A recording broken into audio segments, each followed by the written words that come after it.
تو اس سے بڑھ کر ظالم کون ہوگا جو اللہ پر جھوٹ باندھے یا اس کی آیتوں کو جھٹلائے؟ بے شک گنہگار فلاح نہیں پائیں گے۔ اور یہ لوگ اللہ کے سوا ایسی چیزوں کی پرستش کرتے ہیں جو نہ ان کا کچھ بگاڑ ہی سکتی ہیں اور نہ کچھ بھلا ہی کر سکتی ہیں، اور کہتے ہیں کہ یہ اللہ کے پاس ہماری سفارش کرنے والے ہیں۔ کہہ دو کیا تم اللہ کو ایسی چیز بتاتے ہو جس کا وجود اسے نہ آسمانوں میں معلوم ہوتا ہے اور نہ زمین میں؟ وہ پاک ہے اور اس کی شان ان کے شرک کرنے سے بہت بلند ہے۔ اور سب لوگ پہلے ایک ہی امت یعنی ایک ہی ملت پر تھے، پھر جدا جدا ہو گئے۔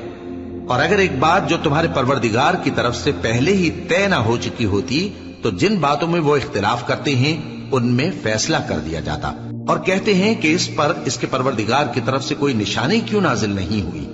کہہ دو کہ غیب کا علم تو اللہ ہی کو ہے، سو تم انتظار کرو، میں بھی تمہارے ساتھ انتظار کرتا ہوں۔ اور جب ہم لوگوں کو تکلیف پہنچنے کے بعد اپنی رحمت سے آسائش کا مزہ چکھاتے ہیں تو وہ ہماری آیتوں میں ہیلے کرنے لگتے ہیں۔ کہہ دو کہ اللہ بہت جلد تدبیر کرنے والا ہے، اور جو ہیلے تم کرتے ہو ہمارے فرشتے ان کو لکھتے جاتے ہیں۔ وہی تو ہے جو تم کو جنگل اور دریا میں چلنے پھرنے اور سیر کرنے کی توفیق دیتا ہے، یہاں تک کہ جب تم کشتیوں میں سوار ہوتے ہو اور کشتیاں خوشگوار ہوا کی مدد سے سواروں کو لے کر چلنے لگتی ہیں اور وہ اس پر خوش ہوتی ہیں، تو ناگہاں زناٹی کی ہوا چل پڑتی ہے اور لہریں ہر طرف سے ان پر جوش مارتی ہوئی آنے لگتی ہیں، اور وہ خیال کرتے ہیں کہ اب تو لہروں میں گھر گئے۔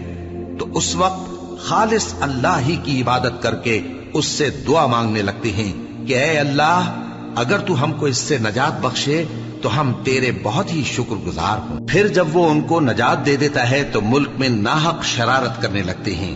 لوگو، تمہاری شرارت کا وبال تمہاری ہی جانوں پر ہوگا۔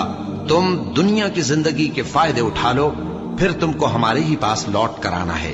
اس وقت ہم تم کو بتائیں گے جو کچھ تم کیا کرتے تھے۔ دنیا کی زندگی کی مثال میں کسی ہے کہ ہم نے اس کو آسمان سے برسایا، پھر اس کے ساتھ ملا جلا سبزہ جسے آدمی اور جانور کھاتے ہیں نکلا، یہاں تک کہ زمین سبزے سے خوشنما اور آراستہ ہو گئی، اور زمین والوں نے خیال کیا کہ وہ اس پر پوری دسترس رکھتے ہیں۔